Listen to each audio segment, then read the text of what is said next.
What's up, everybody? It's your boy Will Carter, and welcome back to my YouTube channel. If you guys are new here, welcome to my channel. Before we go any further, if you haven't already done so, make sure you are subscribing to my channel. Hit that subscribe button and hit that bell notification icon button so you get alerted each and every time I make an upload. And if you want to follow me off of YouTube, you can check me out over on my Instagram page at I'm Will Carter for all things my life as Will Carter. Let me get a sip of this first, bitch. We are vastly approaching the scheduled release date for my next collection. Still keeping a little quiet on what it's called and whatever, but we are rapidly approaching the scheduled release date, which I probably won't actually make it that date, but I'll be in the vicinity. However, I have been exploring different colors. Now, I did settle on a color for my vessels for this particular collection, but I did want to do a little experimenting on a particular color that I had sitting around that I did not experiment with.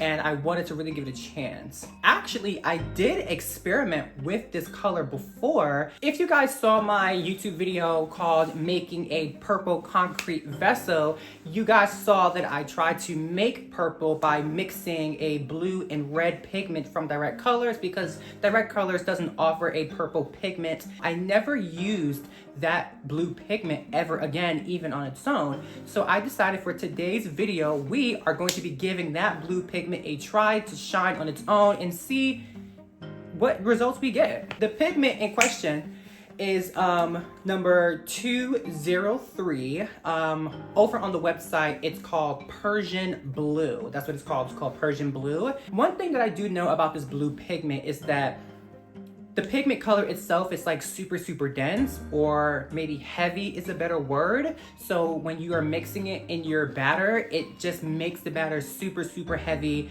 and it sinks. Almost like oiled in water, where like your batter, cement, pigment, it's all combined and it sits like oil at the bottom and then you have like the water at the top. It's like really interesting, very weird. And you have to consistently mix and stir your batter over and over and over as you're pouring.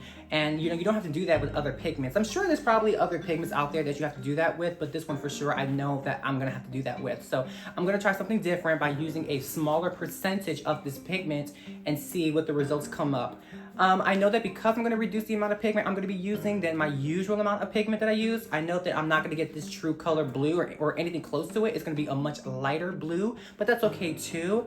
I'm gonna have to just find a different source of dark blue because Direct Colors is not the girl for dark blue pigment. So without wasting any more time, let's move on over to the table and let's try to make a blue concrete vessel using Direct Colors Persian Blue number 203.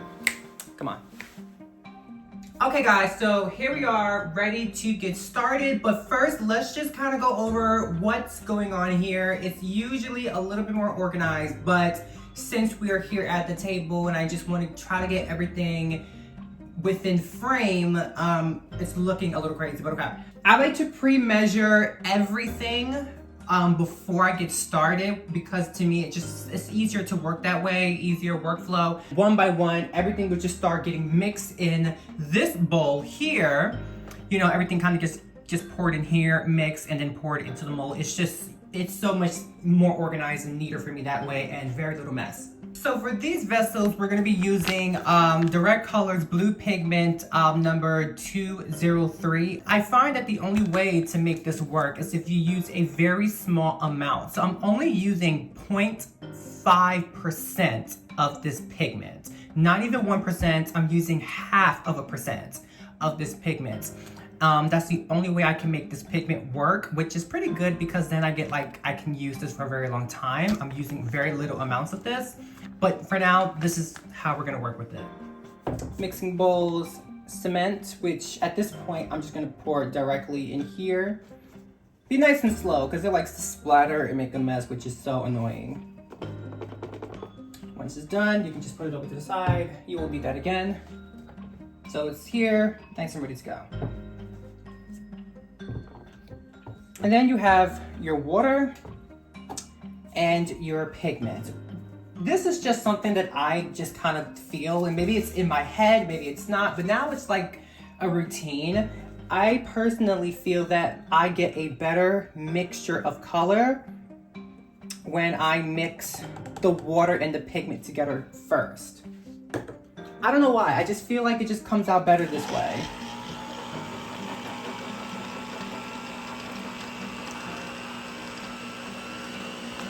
Sometimes I just feel like this, like, when I don't do it this way and I mix the water and the cement and then add the pigment after, sometimes you get like extra swirls of the color. But I feel like doing it this way, you don't get those same swirls.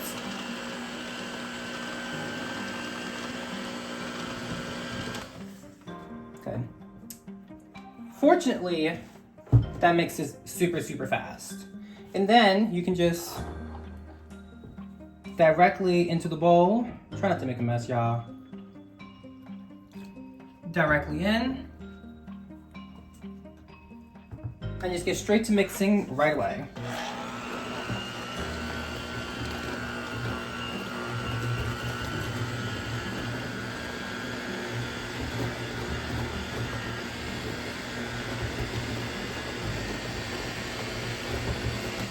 Okay, seriously, I hate mixing on a table, y'all, so bear with me. I need to like literally hold this, like this, yeah.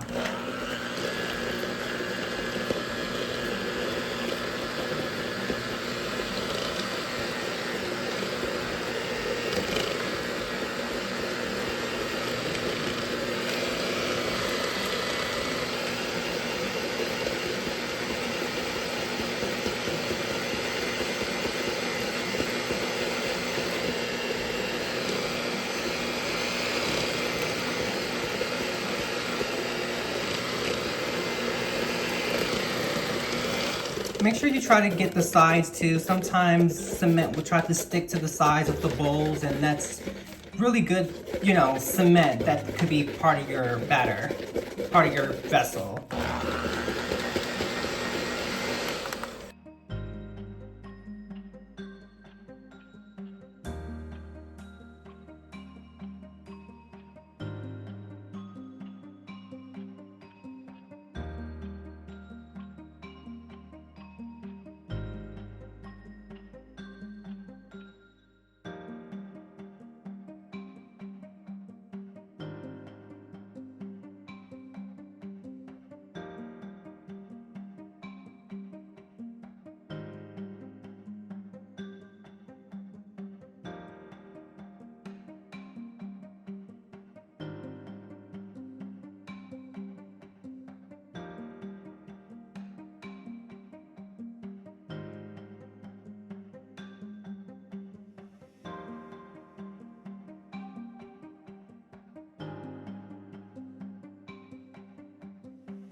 Okay, now we're gonna focus on the lids. You know, there still seems to be a little bit left, but that's okay. I don't mind having a little bit left over.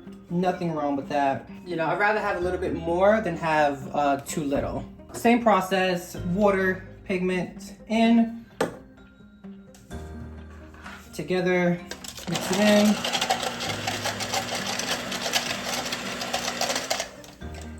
And all these get reused, by the way. I'm working on replacing these cups with another one of those silicone bowls that I have. I just got to place in Amazon order. But in the meantime, I do wash these and reuse these all the time.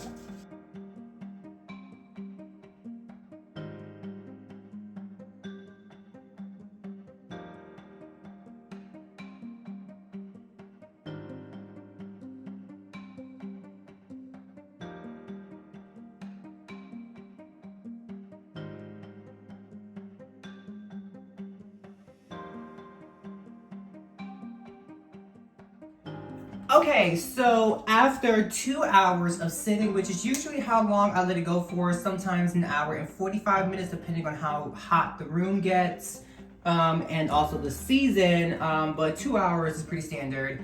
I'm ready to demold them. Immediately by looking at them, I'm gonna have to sand the top of these. I don't really care for how this came out. This was me. I was playing around with it, girl, and I touched it, but I can sand that down. And this, again, is definitely a result of the pigment, because most of my other pigments will give me a very smooth surface, just like how this is here. But you know, with the way this looks, girl, this is just, I mean, it's definitely a result of the pigment. I mean, the way the pigments behave is just, you know, I guess it just depends on the color. But this is nothing you can't sand down, and also you can, once you sand it down and smooth it down, you know, you are gonna have like a warning label on the bottom anyway. So that's the good thing with that anyway. The lids came out much better. And this is also the bottom of the lid, so you won't see a lot of that. So let's demold the lids first, since that's usually easier to demold, and see how the color came out. This is why I don't like this pigment, number 203, because the pigment, again, like I said, tends to sink to the bottom of your mixture no matter what you do, which is why there's a major color difference between the top and the bottom. Now, the top here, this is going to change once the water fully evaporates out of this, so this color is going to change. But the simple fact that the bottom gives you such a different color is because, again, as I keep mentioning, with this particular pigment, the color really sinks to the bottom, which, you know, when you're pouring, you know, you pour from the bottom up. So you see the color sinks to the bottom. And this is just why I don't like this pigment. You know, it really, with any other pigment, it would look the same color all around. So this is really why I don't like this pigment, and why I would not use this pigment ever again. Okay, I'll show you how I like to demold my vessels. I like to just start at the corner and just hold it and just kind of try to bend around in the corner until I can fold it. I've gotten so good at this because I do this all the time. And then I just kind of roll it. You know, I mean, once you bend it once, the rolling part's easy.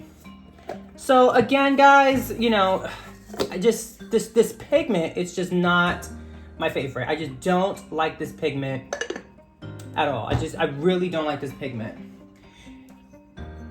And because the pigment is just so thick and so dense, and it just does not mix well, does not blend well, you know, you have all this color that just sits here onto the bottom, and it really just gives you this really unfinished look.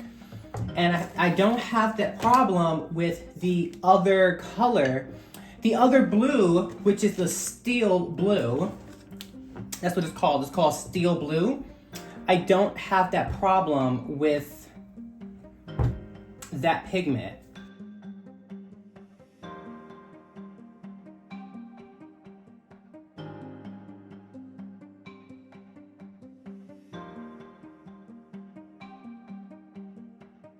But even still, you know, I mean, this one did come out a lot better, but I'm still very much on the fence about how I feel about this pigment. Like I said, guys, I do not like this pigment.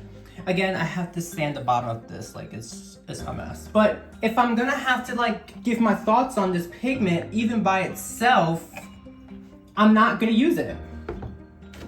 I don't like this pigment. This pigment is just very difficult to work with. You're not gonna get this true dark blue color without it being a wreck. This is as light or as dark of a blue I can get using this, and even going this light, it still gives you such a problem working with it. And again, the fact that oh, see, it's already starting to lighten up. But just the fact that it's such a obvious two-tone difference in color because of the way the pigment behaves. It's just definitely, this would not pass the check mark of Queens of Garden. Not approved. Final verdict, direct color pigment 203. The answer is, bitch, no. We don't like it. We're not using it. So it's been some time since I demolded my vessels, and I really wanted to show you guys the differences in its color now that it's been sitting for a long time. I did put it in the oven just so that it can speed up the process a little bit, because it just would take too long to wait overnight. So let's just start with the lids, because as you know, I made that comment that, I know it looks one way fresh out of its mold, but the color will eventually, you know, turn out the way it's supposed to. So these are the two lids. So as you can see, you know, you don't have that same color issue that you saw before. Overall, my opinion on using Persian Blue number 203 is a complete fail. I wouldn't use this. I'm not even gonna waste my time using this. It's just a waste of cement, honestly, because I know that it's not gonna work out the way that I want it to. And I've said this before, if it doesn't conform to the way that I like to work, it's not for me. And the fact that I have to change up the way that I like to work to get this to work means that this is not a good product for me to use. It may be good for somebody else if maybe their ratio to cement is different than mine, or if they're doing something different than mine, or if they're using like white cement, or they're using some other type of cement, or I don't know. Maybe it'll work for you guys, but for me and my working method and how I do things, this doesn't work for me. So this blue I will not use. And now that we are here at the end of this video, as always, make sure you guys are subscribing to my channel and hitting that bell notification icon, and go over to my Instagram page at I'm Will Carter and go follow me over there for all things My Life is Will Carter. You guys, again, you know what to do. It's the same shit. And with that all being said, I hope you guys have a beautiful good morning, a beautiful good afternoon, and a beautiful good night, whichever part of the world you are living in. Bye guys, I'll see you on the next video.